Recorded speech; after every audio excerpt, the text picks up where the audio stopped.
അണ്ണാ അയ്യോ അണ്ണാ അയ്യോ ചതിച്ചണ്ണ അണ്ണോ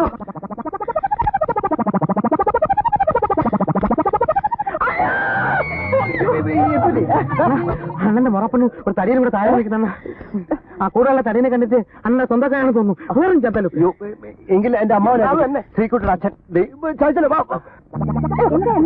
അല്ല ഗെറ്റടി അമ്മ വന്നിരിക്കുന്നു പെണ്ണ് കാണാൻ. പിന്നെ വളരെ ബഹുമാനത്തോടെ ഇരിക്കണം. എനിക്ക് എന്റെ അച്ഛനേക്കാൾ പേടിയാണ് അമ്മാവനെ. പിന്നെ ഒന്നും ചോദിക്കാൻ പറയാനൊന്നും വേണ്ട. വാ. പിന്നെ കൂടെ ഉള്ളത് മറ്റാരുമല്ല, വകയിൽ എന്റെ ഒരു പെങ്ങളാ. ഒന്നും തെറ്റിദ്ധരിക്കരുത്. എന്താന്ന് തെറ്റിദ്ധരിക്കാം. അമ്മാവ പിന്നെ അമ്മാവനെ കാണാൻ ഞാൻ കൊതിച്ചിരിക്കായിരുന്നു. കത്ത് എഴുതിയിരുന്നെങ്കിൽ ഞാൻ എയർപോർട്ടിലെ ബസ് സ്റ്റാൻഡിലെ അല്ല പിന്നെ അമ്മ ട്രെയിനിലാ ടാക്സിയില. അത് ശരി. പിന്നെ ഇതെന്റെ കൂട്ടുകാരൻ അനിൽ. ഇവന്റെ വീടാ ഇത്. സ്വന്തം വീടാ, വാടകയൊന്നുമല്ല. ഇത് ഡ്രൈവർ കുട്ടപ്പൻ, നല്ല അന്തസ്സുള്ള ചെറുപ്പക്കാരൻ. ഡ്രൈവർ നീ വണ്ടി വാങ്ങിച്ചോ? വാങ്ങിച്ചു. പക്ഷേ പിന്നെ വാങ്ങിച്ചതല്ല. പിന്നെ ഞാൻ കാറിനാ കൂടുതൽ സഞ്ചാരം. അതിനുള്ള കാശെല്ലാം കമ്പനി തരും. നല്ല അന്തസ്സുള്ള കമ്പനി. കഥ തുറക്കാം. ഇരിക്കണം. പിന്നെ അനിലിന്റെ അമ്മയും സഹോദരിയും താമസിക്കുന്ന സ്ഥലത്ത് എനിക്കെന്ത് കാര്യം എന്ന് അമ്മാവൻ ചിന്തിക്കുന്നുണ്ടാവും. കഷ്ടമാണ് അമ്മാവ. അനിലിന്റെ ഏക സഹോദരി ബ്രെയിൻ ട്യൂമർ പിടിപെട്ട് മരണവുമായി മല്ലിട്ടുകൊണ്ടിരിക്കുകയാണ്. നീയാണോ ചികിത്സ?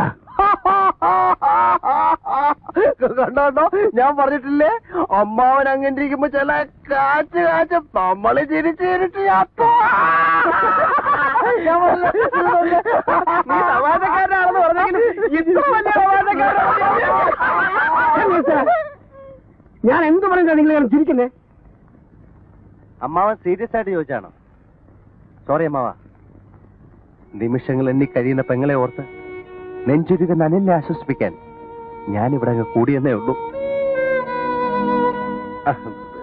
ചേട്ടൻ പറഞ്ഞാണ് ഇതാണ്. അതെ അതെ. അയ്യോ ചുമ്മാ ഇങ്ങനെ കാര്യം പറയാൻ നോക്കുന്നു. അമ്മാവ സാരല്ല അമ്മാവ. പ്രശ്നം അവസാനിക്കാൻ പോകുന്നുണ്ട്. ആരെ കണ്ടാലും ഇത് പതിവാ. അമ്മാവന്റെ ആദ്യത്തെ അനുഭവം ആയതുകൊണ്ട് ഞെട്ടിപ്പോയതേ ഉള്ളൂ. കണ്ടാ തോന്നില്ല അല്ലേ മോളെ? എലീന ഒരു ക്രിസ്ത്യൻ പെണ്ണാണെന്ന് കണ്ടാ തോന്നുകയില്ലെന്ന്. അതല്ല. എന്നെ വിളിച്ചോ? മനസ്സിലായി കാണുമല്ലോ. ചായ. ഹേയ് വേണ്ട, നേരമില്ല. അത് പറ്റില്ല. അല്ല, എന്താ നിന്റെ ഉദ്ദേശം? വിവാഹങ്ങൾ നീട്ടിക്കൊണ്ടുപോയാൽ? നീട്ടുന്നില്ലല്ലോ. അന്ന് തീരുമാനിച്ച പോലെ തന്നെ എല്ലാം ഞാൻ പറഞ്ഞിട്ടുണ്ട്. അമ്മാവനും അമ്മാവയും കൂടി ഒരു തീരുമാനം എടുത്ത് എത്രയും പെട്ടെന്ന് കല്യാണം നടത്തണം. എനിക്കാണെങ്കിൽ കല്യാണം കഴിക്കാൻ ധൃതിയായി. എത്ര നാളായിട്ടാ ഞാനിവിടെ ഒറ്റത്തടിയായിട്ട്. ആ വിചാരം ഉണ്ടായിരുന്നെങ്കിൽ നീ എന്നെ അറിയിച്ചാൽ അപ്പൊ തന്നെ കല്യാണം നടത്തി തരില്ലേ? പിന്നെ അമ്മാവന് ഞാൻ അന്യജാതിപ്പെട്ട ഒരു പ്രശ്നം പെൺകുട്ടിയെ ഇഷ്ടപ്പെടുന്ന വിവരം അറിയാമല്ലോ. അല്ല, എലീന ക്രിസ്ത്യൻ ആണല്ലോ. അപ്പൊ കല്യാണത്തിന് പിന്നെ അവരുടെ ഫ്രണ്ട്സ് റിലേറ്റീവ്സ് അവരൊക്കെ വരും. യാഥാസ്ഥിതികനായ അമ്മാവനെ അത് ഇഷ്ടപ്പെടുമോ എന്നെനിക്കൊരു സംശയം ഉണ്ടായിരുന്നു. കല്യാണത്തെ സംബന്ധിക്കാൻ പറഞ്ഞ മതം നോക്കാൻ മാത്രം അല്ല, അത്രയ്ക്ക് പഴഞ്ചൊന്നുമില്ല. എനിക്കത് മനസ്സിലായി. പക്ഷെ അതെ, ഇങ്ങനൊരു സന്ദർഭത്തിൽ എലീനയ്ക്ക് മാനസികമായ ആഘാതം ഉണ്ടാക്കുന്നത് ശരിയല്ലോ. ഞാൻ പറഞ്ഞതിന്റെ അർത്ഥം മനസ്സിലായില്ലേ? എന്നാ ഞാൻ അങ്ങോട്ട് ഇറങ്ങുന്നു. അതാ നല്ല. അപ്പൊ ചായ വേണ്ട. നീ എന്നാ അങ്ങോട്ട് വരുന്നത്? തീയതി നിശ്ചയിക്കണം. ഒരാഴ്ചക്കകം ഞാനവിടെ പറഞ്ഞെത്തും. ഇപ്പൊ എല്ലാ പ്രശ്നവും തീർന്നു.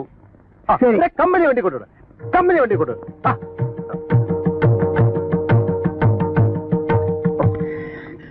അമ്മാവനെ എലിനെ ഇഷ്ടപ്പെടുമെന്നൊരു സംശയം ഉണ്ടായിരുന്നു. ഇപ്പൊ എല്ലാ പ്രശ്നങ്ങളും തീർന്നു. ഗ്രീൻ സിഗ്നൽ കിട്ടി.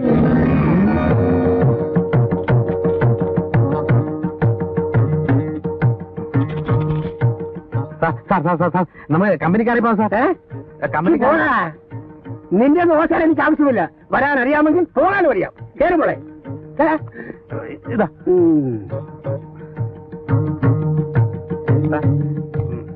ഇതിൽ തന്നെ പോണോ സാർ? നമുക്ക് കമ്പനിക്കാരെ പോയാ പോരെ സാർ? ഒന്നും പറയണ്ട, പോ. അയ്യോ, അടുത്ത മുകളിലുള്ള രണ്ടും കൂടെ ഇടിച്ച് കൊലയും.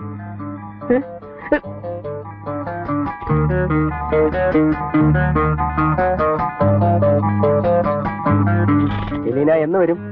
വരുമ്പോ അറിയിക്കാം. മറ്റന്നാളത്തെ ഫ്ലൈറ്റിന് തിരിച്ചു വരും. ഞങ്ങൾ കാത്തിരിക്കും. അയ്യോ എന്താ? അവിടെ ആരും ഇല്ല. വീട് പൂട്ടിയിട്ടിരിക്കുക. പൂട്ടിയാൽ തന്നെ നമ്മുടെ താക്കോലില്ല. താക്കോലുണ്ടെങ്കിൽ തുറക്കണം. എങ്ങനെ അവരെല്ലാം എന്താ കുട്ടപ്പേ പറയുന്നത്? മാറി നിൽക്ക്. അതല്ല. അയ്യോ തൊലഞ്ഞു. ഇന്ന് ലോക അവസാനം. ലിഫ്റ്റ് വരുന്നില്ലല്ലോ. മുകളിലോട്ട് വരിക. ഇപ്പൊ വരും. ഇപ്പൊ വരും. Bye Elina. Wish you a happy flight.